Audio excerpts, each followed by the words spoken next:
Friends আজি আমি আহিছোঁ হৰি মন্দিৰলৈ আৰু আমি আজি আপোনালোকক হৰি মন্দিৰটো অকণমান দেখুৱাই যাম বুলি ভাবিলোঁ আৰু আমি পৰীক্ষাৰ বাবে হৰি মন্দিৰলৈ আহিব পৰা নাছিলোঁ আৰু ইয়াত বহুত ডাঙৰকৈ যজ্ঞ হৈছিল আৰু আপোনালোকক দেখুৱাম বুলি ভাবিছিলোঁ কিন্তু মই পৰীক্ষাৰ বাবে ভিডিঅ' দিব পৰা নাছিলোঁ। আজি আমি যাম আৰু মোৰ লগত আছে নবা এতিয়া কেমেৰা কৰি আছে, আমি দুয়োজন তালৈ গৈ অলপ সেৱা ল'বলৈ চেষ্টা কৰিম আৰু আপোনালোকে যাতে ভিডিঅ'টো চাই থাকে।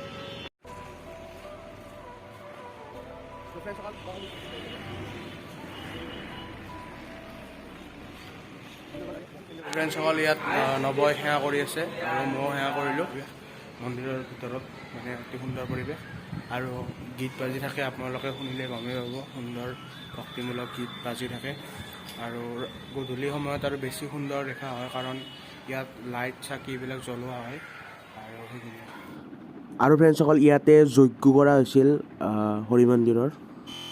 নমস্কাৰ, এতিয়া আমাৰ লগত ইয়াৰ মন্দিৰৰ পুৰোহিত আছে, তেখেতক অকণমান আমাৰ এই মন্দিৰটোৰ বিষয়ে অকণমান কৈ দিব। নমস্কাৰ।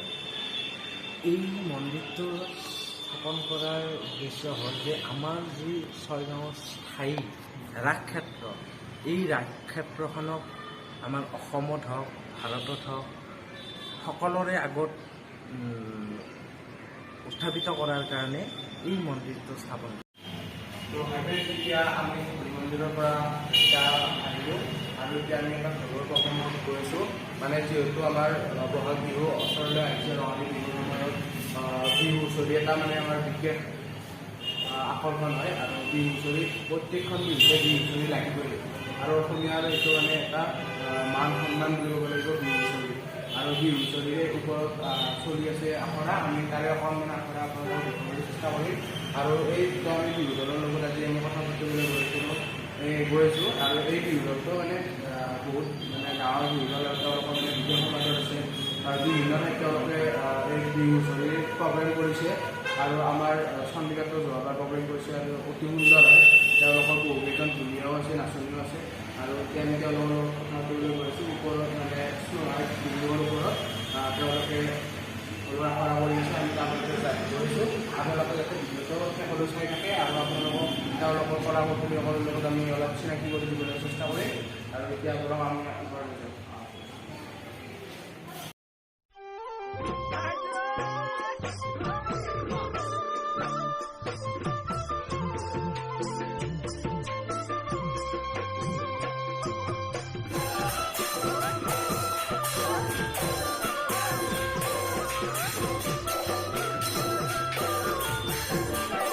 সকল ইয়াতে আখৰা চলি আছিল আৰু মই অকণমান ঢোল বজালোঁ কাৰণ মই বহুত দিন ঢোল বজোৱা নাছিলোঁ, চ' অলপ বজালোঁ আৰু ইয়াতে আখৰা চলি আছিল। এতিয়া বিল্ডিঙৰ ওপৰৰ পৰা আপোনালোকক অলপমান পৰিৱেশটো দেখুৱাই দিবলৈ চেষ্টা কৰিম।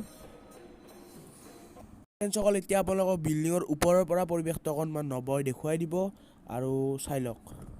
তো চাওক ফ্ৰেণ্ডসকল, এইটো হৈছে কালী মন্দিৰ, ইফালে আছে এটা মনসা মন্দিৰ আৰু এইবিলাক চব বহুত ঘৰ আছে ওপৰৰ পৰা দেখা পাইছে আপোনালোকে।